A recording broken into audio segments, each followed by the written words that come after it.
All right, so this is a suggestion via channel member. Come from the channel Navy Media. Let's go and jump into it to see what the video takes us, guys. November 5th, 2025, Puerto Cabello. Like last week. 4:36 a.m. local time. We're here. A Venezuelan Navy patrol squadron left Puerto Cabello under strict radio silence. 4 boats, each armed with 12.7 millimeter heavy machine guns and Soviet-era 73 millimeter launchers. Right. Their orders: intercept the American warship entering Bolivarian waters. The Americans didn't know it yet, but the squadron's intel was already wrong. The target wasn't a lone destroyer. It was the USS Dwight D. Eisenhower, a 100,000-ton floating air base with a strike group of 6 warships. By 5:21 Yeah, guys, they're not going to make it. in the morning, radar operators aboard the Eisenhower picked up faint echoes coming from the south. Small, fast, uncoordinated, it didn't fit commercial traffic. Okay. Bridge, combat, we have 4 surface contacts, 27 miles in closing. The carrier's captain turned. Copy, let's light them up. Within seconds, the USS Gravely and the USS Mason adjusted course, forming a defensive wedge ahead of the carrier. The escort pattern tightened. The Phalanx Sea Whiz turrets rotated to standby. Every sailor on the deck knew this formation meant one thing: possible hostile approach. The Venezuelan lead boat, Naguata 23, pushed its throttle past 40 knots. Its captain thought they were chasing an American destroyer running solo. His radar tech didn't... Yeah, bro, but why would you even come at us like that? Like, you know who we are, you know what we do, you know our capabilities, and you know that you under no circumstance want to actually provoke us in any meaningful manner. So why would you go directly towards an American destroyer, even if you thought it was one? Why would you do that? Notice the massive radar signature behind it. The carrier itself. At 5:48 in the morning, the Venezuelan squadron broke radio silence. You are entering Bolivarian waters. Alter course immediately. No response, just static from the carrier. 3 minutes later, the boats crossed into visual range. And that is exactly when every sailor on the Naguata 23 realized their mistake. Right. They weren't staring at a destroyer. They were facing a U.S. aircraft carrier, backed by a fully armed strike group already locked onto their position. The Venezuelan boats didn't just stumble into any American ship. Nope. They had sailed straight toward one of the most lethal formations afloat, a U.S. Navy carrier strike group. Look at that, At guys. the center, the Dwight D. Eisenhower, call sign Ike, nuclear-powered, 4.5 acres of armored deck, and carrying nearly 70 aircraft. To her crew, she's a floating city. Right. To anyone dumb enough to challenge her, she's a storm from hell wrapped in steel. Yeah, you're about to have a bad day. Flanking her, 2 Arleigh-Burke-class destroyers, the Gravely and the Mason, each one bristling with over 90 vertical launch cells, housing everything from Tomahawk cruise missiles to Sea Sparrow interceptors. On the outer ring, a Ticonderoga-class cruiser, Philippine Sea, running overwatch, tracking everything within 250 miles. Above them, 2 MH-60R Seahawk helicopters sweeping the surface, their tipping sonars pinging, and their infrared cameras scanning for fast movers. The carrier's Combat Information Center links all of it together: radar, sonar, satellite feed, all into one picture the size of an ocean. When those Venezuelan boats appeared, every ship in the group saw them at once. The system tagged them Skunk Alpha 1 through 4. Unknown surface contacts, course north, speed 42 knots. The order went out: maintain course, do not engage unless fired upon. It's a simple rule, one built on experience. The US Navy doesn't blink first. They let you come close enough to realize just how big of a mistake you've made. And right now, 4 Venezuelan captains they're about to find out. Learn that lesson the hard way. Let's go. At 5:52, the radar operator aboard Gravely leaned forward in his seat. Contact accelerating, bearing steady, they're not changing course. That single line turned the entire Combat Information Center into a live wire. On the main screen, 4 small blips crawled across the surface radar display, each now just 22 miles out. They weren't moving like smugglers. Smugglers will do everything they can to avoid detection. Absolutely. These boats were charging straight in, hard. The captain of the Gravely made the call. Broadcast on Maritime Emergency Channel. The radio operator keyed the mic. Unidentified Venezuelan vessels, this is United States Navy warship. You are operating in international waters.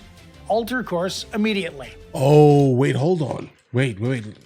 Following the story here. So Venezuela specifically thought that it was their land or their water, let's say, when in fact it was actually international water, and you were trying to basically encroach on national water, like international water, specifically telling another country's ship with another flag specifically that they cannot be in international water. Is that what you're trying to say here, guys? I hope that's not the case here, guys. Because guys, you own what you own. You do not own a single thing in international water. You have no right to tell another ship specifically that they cannot exist within it.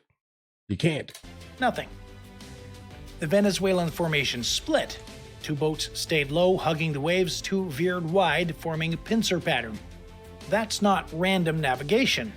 That's training. Right. Meanwhile, up on the Eisenhower's flight deck, crew chiefs scrambled to ready another MH-60R Romeo helicopter. Its job to get eyes on target. Within 2 minutes, the Seahawk's rotors were slicing through the humid Caribbean air. The pilot climbed to 500 feet, sensors on. Visual contact, 4 fast patrol craft, approximately 45 feet, painted navy gray, flying Venezuelan flags, guns mounted forward. The carrier's command center cross-linked the video feed to every ship in the formation. The image was crystal clear. Wakes slicing white trails toward the U.S. group. Right, not a cartel. At 6:01, the Venezuelan lead boat locked on to radar return, Echo 2. Their intel sheet said that Echo 2 was a U.S. destroyer operating without carrier escort. A perfect target for a warning run. The idea was simple. Yeah, but you're about to find out. Buzz close, fire a few warning bursts, film the standoff, and feed the footage straight to state media. Right, for propaganda purposes. Caracas wanted proof that their Navy could push back the Americans. But their data was 2 days old. Right. Echo 2 wasn't alone anymore. Overnight, the carrier strike group had shifted position. The radar Echo they were chasing wasn't a destroyer. It was the USS Dwight D. Eisenhower, the flagship herself. From the Naiguatl 23's bridge, the American silhouette rising over the horizon looked wrong. Too large, too flat, too tall. The radar cross-section filled the entire scope. Their captain hesitated, thinking it was 2 ships side by side. Then the reflection of aircraft elevators and tower lights confirmed it. They were staring at an aircraft carrier. By now, the U.S. strike group had gone to full alert. Of course, Gravely, we knew, Mason shifted guys, we 100% knew that they were there, all right? So just understand this here. If you're going to continue hard charging specifically towards us, oh yeah, we're going to be on full alert. We know you're coming, don't worry. And we know you're not going to be able to do anything. But either way. Positions to block the small craft. Choppers maintained overhead eyes, and inside the Eisenhower's Combat Direction Center, every sensor was locked on to the Venezuelan formation. The Venezuelans, still trying to complete their demonstration, fired 2 short bursts into the water. Not aimed just for show. Right. But to a U.S. carrier on high alert, not a good idea. Muzzle flashes are no joke. Gravely's fire control radar locked on instantly. Target tracking came to call.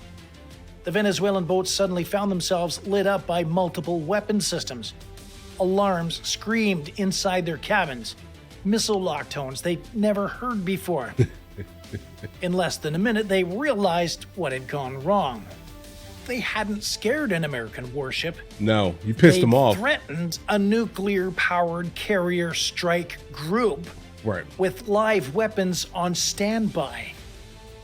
The Venezuelan commander shouted over the radio, voice shaking, Cease approach, disengage. But it was already too late for calm words. Okay. The American where do we go from response here? had already begun to unfold. Okay. 6:03. The carrier's combat direction center went red. Not flashing lights, not sirens, just a calm professional voice. Condition 1, weapons release authorized for self-defense. Oh. On the destroyer Gravely, sailors manned the 5-inch gun. The Phalanx Sea Whiz turret rotated, tracking the fast boats automatically.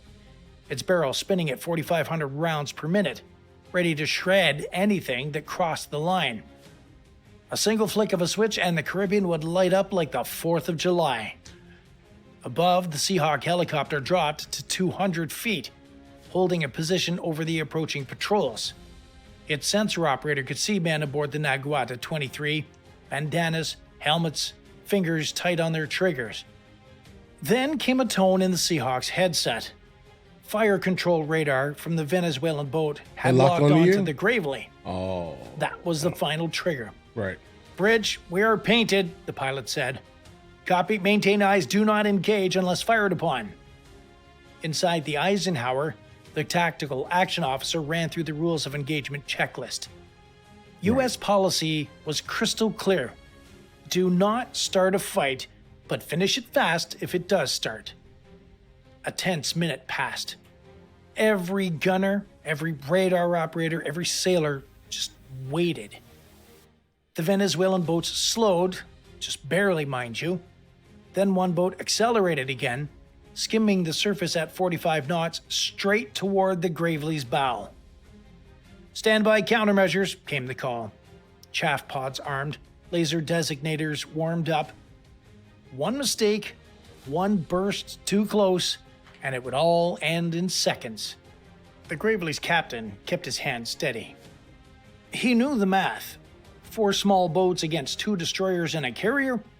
That's not a fight. Not That's really. A suicide note. That's a absolute At obliteration. 6:06, the Seahawk reported, one vessel has broken formation, turning away. Then another. Then the radar paints began fading, one by one. The standoff was breaking, slowly, but not peacefully. The American guns stayed hot. The radios stayed cold. Because everyone on deck knew, just because they were turning now doesn't mean it's over. 6:07. One of the Venezuelan boats, hull number 23, swung wide, looping back toward the carrier's southern flank. Whether it was confusion, pride, or poor communications, nobody knew. But to the Americans watching on radar, it looked like an attack run. Contact closing fast. They're not gonna be bold enough, bro. Like, I mean, like if they now officially know like exactly what they're going up against, I mean, if they're talking about disengage, like cease attack, etc., they are no longer actually that much of a threat. But the problem is that what do we know at this moment? What we know is that there is an entire force out there, specifically, who are trying to fire at us, even though their firing ability is basically minuscule, and we have the ability to completely wipe them off the map at any literal moment here. We need to basically figure out if, like, what's their next move, basically. All right, if they're firing warning shots, not actual targeted shots, okay. But why are we firing warning shots, bro? Why are we posturing still? Fast bearing 210. Every ship in the strike group snapped into defensive geometry. The Mason adjusted course, moving between the carrier and the approaching contact. The Sea Ram launcher rotated, missile hatches opening. One wrong move, and this would turn into a very short war. From the air, the Seahawk pilot called it out. Lead Venezuelan boat is turning inside Mason's wake. Distance 1.5 nautical miles. That's just seconds away in naval time. Inside the Mason's Combat Information Center, the tactical watch officer's voice was calm but firm. If that boat crosses 1,000 yards, engage with a warning burst. Okay. Copy, 1,000-yard line. That's As the super Venezuelan close for craft these raced big closer, ships. Mason fired 2 green flares, standard U.S. Navy sign for turn away now. No response. Then, the Venezuelan boat's gunner made a mistake that almost triggered everything. He What racked happened? the charging handle on his deck gun. Okay. Just one sound, metal against metal, picked up by the Seahawks camera microphone. Muzzle movement confirmed, the pilot called out. Oh, no. Target within 900 yards. Gravely's captain raised his hand. Hold fire just a second longer. At 6:08, the Venezuelan boat suddenly veered hard to port, engines whining as it peeled away, throwing up white spray.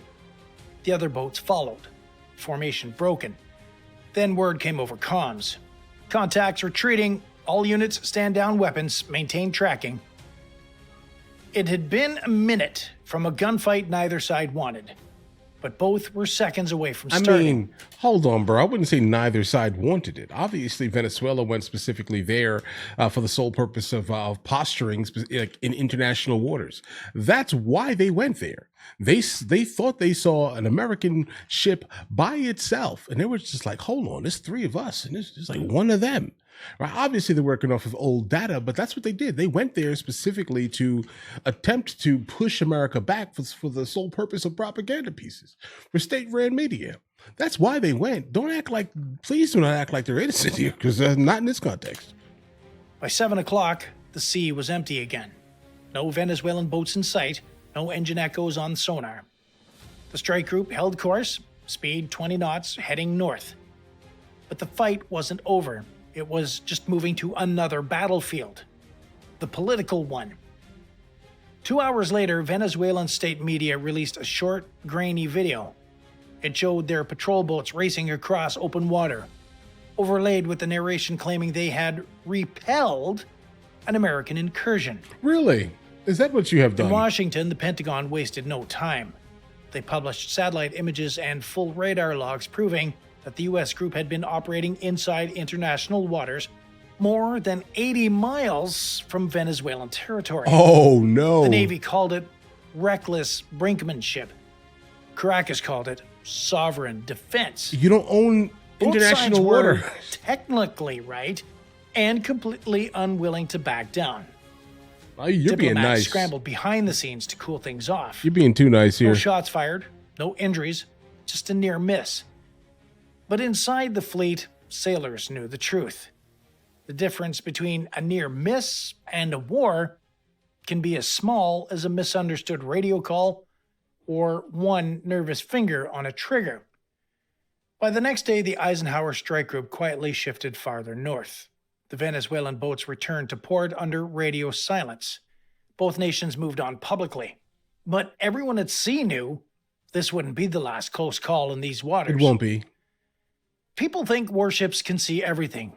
In reality, the ocean still hides mistakes better than any battlefield on Earth. Okay. At night, or in low light, a destroyer and a carrier can appear nearly identical on a small radar screen. I just caught what he just said. Both have Okay, the ocean can hide mistakes, as in obviously if something happens like in a terrible manner out there in international waters, I mean, the ship literally can sink, and the ocean will go right back to normal for the most part here. That's the concept of hiding the mistakes. Guys, listen, this is like an extremely poetic guy that makes these videos here. Massive steel hulls, similar radar returns, and complex electromagnetic noise bouncing off waves.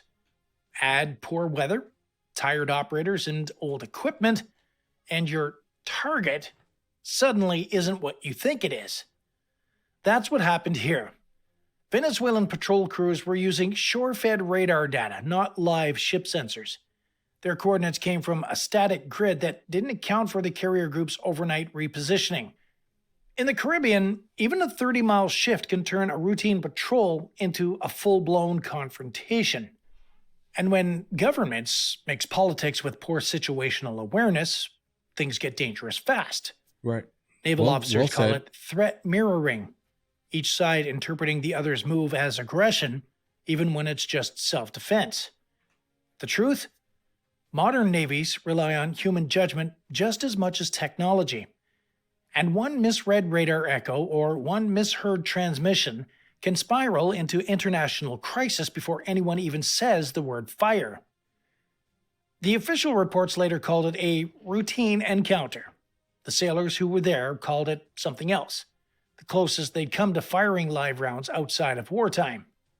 Looking back, it's hard not to wonder how thin that line really is. One flare, One wrong radar lock, one commander losing his nerve. That's all it takes to turn a tense standoff into headlines nobody wants to write. At sea, there is no replay button. Once you commit, Right, you live with the outcome. Right. So here's the question for you. All right, let's get it. You're on the bridge. The alarms are screaming. There's 4 fast boats tearing straight towards your ship at 40 knots. Do you hold fire and risk getting hit, or do you squeeze the trigger first? Okay, I can definitely tell you. All right. Like based off the question here, I can definitely tell you that I would probably hold my fire. Like in the context of this year, specifically since we're talking about Venezuela, since we're talking about like a narco state, since we're talking about like a cartel ran stronghold, since we're talking about all of these specific things here, Maduro, I'm gonna go ahead and say that I would hold my fire, because the only way that we be able to actually handle what we need to handle in that region is if we provoke something or they provoke something. That's it. So this is it here. They fired the shot. Let's go all in. All right. Again, it'll be more like, sending a fly to its extinction with a big rig, truck and things like that. But that would basically be it here, right? Truth be told here, if you want to actually, get rid of the issues that are basically plaguing the United States of America that are specifically coming from this region, understand it's not just Venezuela. It's Colombia also, guys. All right. It's Venezuela and Colombia and a couple of other places, but let's just start right there. Then we can kind of move into Brazil and move into some of the other like super, narco focused regions. You get what I'm saying here, guys? I mean, I think that's probably the most important thing, but I definitely would hold my fire in the context of this here, because I would prefer for them to shoot first in the context. I'm telling you. Now, this scenario right here was absolutely wild here. The fact that they specifically went out, they knew that there was an American ship out there. They knew that. And the fact that their technology is so antiquated that they were literally utilizing some type of like static net or something that was able to kind of give them the last known position, at least, right, of one singular U.S. destroyer. And then they went out to that region with a couple of their own destroyers, let's say, then they find out that you're firing at a gigantic carrier strike group, and the worst thing you can do right now is to keep playing these games. And then, of course, does it make all the sense in the world that Maduro then, via state media, puts out some nonsense saying that they had the upper hand in this? Of course, that's just what that's what these type of places do, guys. Just like go back to what happened in Iran recently. Or semi-recently, maybe a couple of months ago, where they struck a base after telling, the ruler of Qatar that they were going to strike the base in some symbolic manner. You get what I'm saying here, guys? It's all nonsense, guys. It's all posturing. That's what everyone seems to do, so they can basically promote their ideology to their base of citizens, guys. That's it. But all right, listen, you guys have an absolutely amazing day. Enjoy your day thoroughly. Guys, do you want to watch movies with me? I never actually thought to like promote it over here, guys. But if you guys do want to watch it, guys, we have hundreds of movies, and I mean hundreds of movies that we've reacted to. You guys can come watch them with me if you want to, along with many TV shows. Currently, we're working on the show Dexter, along with Vikings, and we have a lot of series that are already completed. But if you guys do want to watch it with me, the link is in the description. Everything's available at the second tier. But of course, if that's not your thing, guys, don't worry. Right? Listen, like and subscribe.